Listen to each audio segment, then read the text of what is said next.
కొన్నిసార్లు ముఖ్యమైన విషయాల గురించి మాట్లాడాలంటే అబ్బో ఎంత కష్టమో కదా. కాని ఒకవేళ మన చర్చలని, మన సంభాషణలని ఒక చిన్న మార్పుతో చాలా బెటర్గా మార్చుకోగలిగితే, ఈరోజు మనం కేవలం ఒకే ఒక్క వాక్యాన్ని పట్టుకొని దాన్ని విడదీసి చూద్దాం. ఆధునిక కమ్యూనికేషన్ గురించి, మన సంబంధాల గురించి అది మనకు ఏం నేర్పిస్తుందో లోతుగా తెలుసుకుందాం. సరే, ఆ వాక్యమిదే. సంబంధిత వార్తా అంశాలు లేదా సామాజిక సమస్యలను చర్చించండి, ఆరోగ్యకరమైన చర్చలను ప్రోత్సహిస్తూ మీ దృక్కోణాన్ని అందించండి. ఇదే మన ఈరోజు విశ్లేషణకు కేంద్రం. చూడ్డానికి చాలా సింపుల్గా అనిపిస్తుంది కదా, కానీ దీని వెనక చాలా పెద్ద అర్థమే దాగి ఉంది. ఇది కేవలం ఓ సలహాలాగా అనిపించొచ్చు, కానీ ఒక్కసారి ఆలోచించండి. ఒకరి అభిప్రాయం ఇంకొకరికి నచ్చని ఈ రోజుల్లో ఇలాంటి ఆరోగ్యకరమైన చర్చలు జరపడమనేది నిజంగా ఒక పెద్ద సవాలే కదా. అందుకే ఇది కేవలం ఆహ్వానం కాదు, మన ముందున్న ఒక అత్యంత ముఖ్యమైన సవాలు. సరే, మొదటి భాగంతో స్టార్ట్ చేద్దాం. టాపిక్ని ఎంచుకోవడం. ఆ వాక్యం సంబంధిత వార్తా అంశాలు గురించి మాట్లాడుతోంది. అసలు మనం ఏ విషయాల గురించి మాట్లాడాలి? అంత ముఖ్యమైన చర్చలకు సరైన టాపిక్ని ఎలా పట్టుకోవాలి? ఇక్కడ సంబంధిత అనే మాటకు ఓ క్లియర్ మీనింగ్ ఉంది. ఓ విషయం చర్చకు అవసరమా కాదా అని తెలుసుకోవటానికి మన దగ్గర 3 ఫిల్టర్లున్నాయన్నమాట. 1, అది ఇప్పుడు జరుగుతున్న విషయమై ఉండాలి. 2, అది మన సమాజంపై ఏదో ఒక రకమైన ప్రభావం చూపిస్తూ ఉండాలి. ఇక 3, చాలా ముఖ్యంగా, ప్రజలు దాని గురించి అప్పటికే మాట్లాడుకుంటూ ఉండాలి.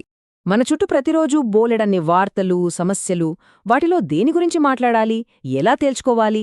సింపుల్, ఈ ప్రశ్నలు వేసుకోండి. ఇది ఇప్పుడు జరుగుతున్న విషయమేనా? ఇది సమాజంలో ఎవరైనా ప్రభావితం చేస్తుందా? దీని గురించి అందరూ మాట్లాడుకుంటున్నారా? అన్నింటికన్నా ముఖ్యంగా, దీనికి మన జీవితానికి ఏమైనా సంబంధముందా? ఈ ఫిల్టర్ని వాడినప్పుడు అప్పుడు చూడండి, నిజంగా మాట్లాడాల్సిన విషయాలు మాత్రమే మన ముందుంటాయి. సరే, మనం మంచి టాపిక్ని సెలెక్ట్ చేసుకున్నాం.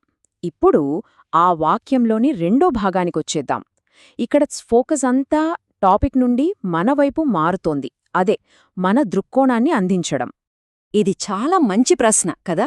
ఎందుకంటే చాలాసార్లు మనం మన అభిప్రాయాన్నే దృక్కోణం అనుకుని పొరపడతాం.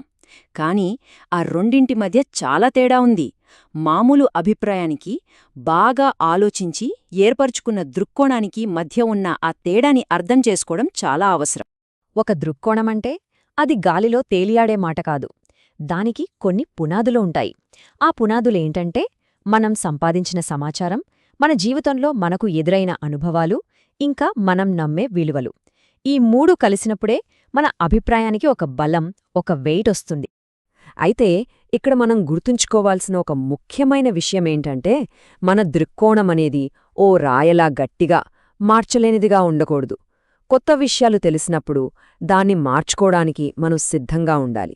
ఎందుకంటే మన లక్ష్యం ఎదుటివాళ్ళని తప్పు అని నిరూపించడం కాదు, మన ఆలోచనని స్పష్టంగా పంచుకోవడం మాత్రమే. ఇప్పుడు మనం ఫైనల్గా చాలా ముఖ్యమైన పాయింట్కి వచ్చేస్తున్నాం. టాపిక్ సెలెక్ట్ చేసుకున్నాం, మన దృక్కోణమేంటో తెలుసుకున్నాం. కానీ దాన్ని ఎలా చెప్పాలి? అసలా చర్చ ఎలా జరగాలి? ఈ ఒక్క మాటని మనస్సులో బలంగా నాటుకోవాలి. చర్చ అంటే అదొక యుద్ధం కాదు, గెలవడానికి. నిజమైన గెలుపు అంటే ఎదుటి వాళ్లతో కనెక్ట్ అవ్వడంలో, వాళ్లని అర్థం చేసుకోవడంలోనే ఉంది. అక్కడ ఒక అవగాహన అనే వంతెనను కట్టడంలో ఉంది. ఈ పక్కపక్కన ఉన్న పోలిక చూడండి, మొత్తం విషయం ఇక్కడే తెలిసిపోతుంది. ఒకవైపు వంతెనలు కడుతున్నారు, అంటే అవగాహనకు ప్రయత్నిస్తున్నారు. మరోవైపు తప్పులు వెతుకుతున్నారు, అంటే బంధాన్ని దెబ్బతీస్తున్నారు.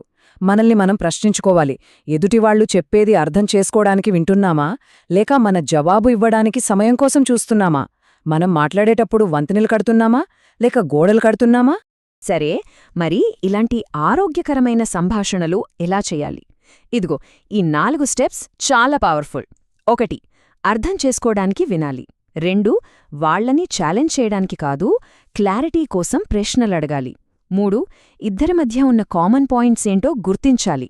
4, మన పాయింట్ని చాలా ప్రశాంతంగా, క్లియర్గా చెప్పాలి. ఈ 4ంటిని మనం పాటించడం మొదలుపెడితే చాలు, మన సంభాషణలో అద్భుతమైన మార్పొచ్చేస్తుంది. ఇప్పుడుదాకా మనం ముక్కలుగా చూసిన వాటన్నింటినీ ఇప్పుడు ఒకటిగా కలుపుదాం. టాపిక్ ఎంచుకోవడం, దృక్కోణం ఏర్పరచుకోవడం, ఆరోగ్యంగా చర్చించడం, ఇవన్నీ చేయడం వల్ల అసలు ఉపయోగమేంటి?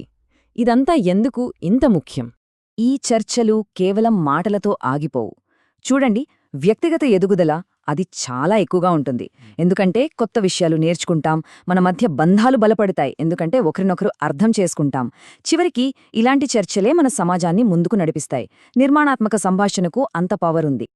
చూసారా, మొదట్లో ఏదో భయపెట్టే సవాల్లా అనిపించిన ఈ విషయం ఇప్పుడు మన చేతిలో ఒక శక్తివంతమైన సాధనంగా ఎలా మారిపోయిందో, మనల్ని ముందుకు తీసుకెళ్లే ఒక టూల్గా ఎలా రూపాంతరం చెందిందో. మళ్ళీ ఒకసారి మనం మొదలుపెట్టిన ఆ వాక్యానికొద్దాం. ఇప్పుడు దీన్ని చూస్తుంటే అదొక కష్టమైన పనిలా లేదు కదా, మనందరం చేయగల ఒక మంచి పనిలా, ఒక అవకాశంగా కనిపిస్తోంది. కాబట్టి చివరగా ఒక ప్రశ్న మిగిలింది. ఈరోజు మనం తెలుసుకున్న ఈ విషయాల్ని వాడుకొని మనం మొదలుపెట్టాల్సిన ఆ ముఖ్యమైన సంభాషణ ఏది? అది మన ఇంట్లో వాళ్లతో కావచ్చు, స్నేహితులతో కావచ్చు, లేదా మన చుట్టూ ఉన్న సమాజంతో కావచ్చు. ఆ సంభాషణ మనకోసం ఎదురుచూస్తోంది. ఆలోచించండి.